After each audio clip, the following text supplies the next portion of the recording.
it's really wild, all these accusations and stuff. It sounds like they did 2,000 years ago, you know, about Christ. You got to sit back and watch the battle. And I ain't moving. I ain't budging. I ain't scared of these people. What if I am the Messiah? Just what if I was?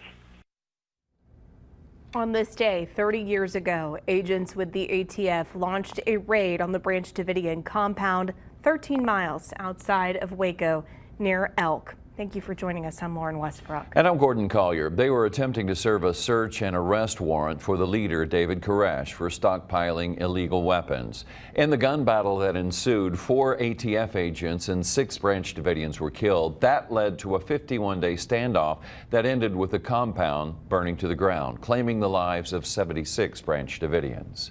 We recently sat down with 2 ATF agents who were there that day. After so many years of silence, they're eager to tell their side of the story.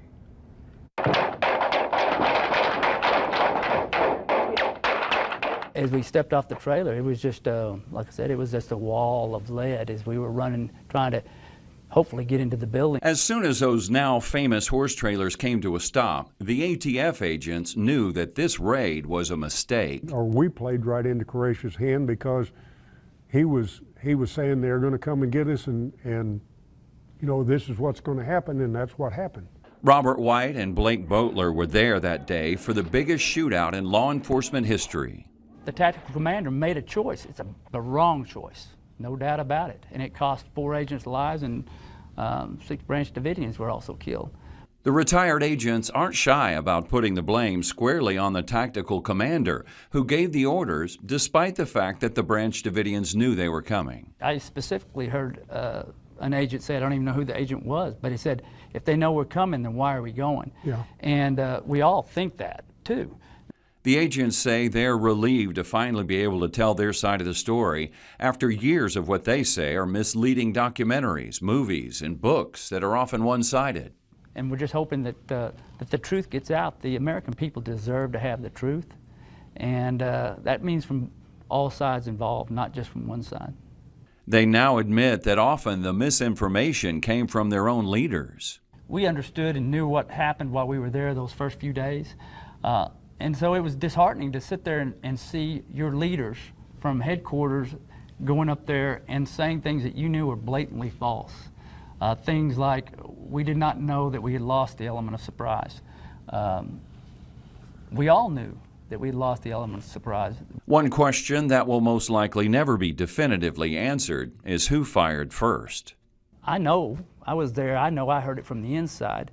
And people say, well, you're, especially with ATF, of course you're going to say that. But the media that were there at the location, their statements to the Texas Rangers were, yeah, the Branch Davidians inside fired first. The agents have endured 30 years of being portrayed as being in ruthless pursuit of publicity, that they needed a big win to get more funding.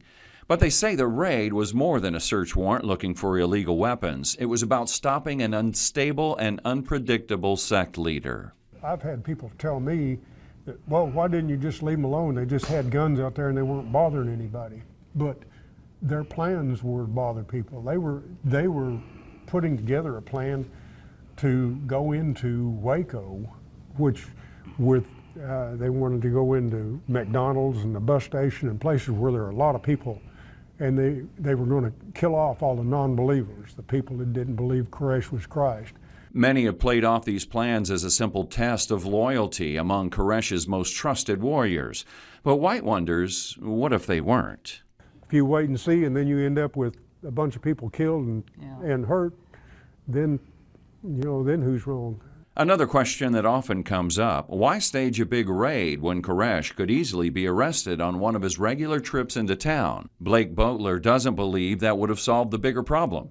Even if we arrested him in town at Chelsea's when he was there one night, we still had to serve the search warrant because the evidence that was going to convict David Koresh was still in the compound. The machine guns and the hand grenades were still in the compound.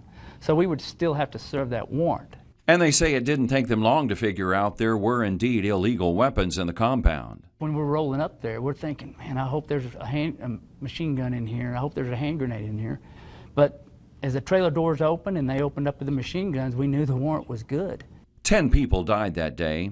People just trying to do their jobs. People just trying to worship their God. 78 more would die 51 days later, the fiery end that David Koresh had been preaching all along. It played out for him that way. But I think the end was going to be that, whether it happened February 28, 1993, or some day later. It was just a matter of what was going to set the powder keg off.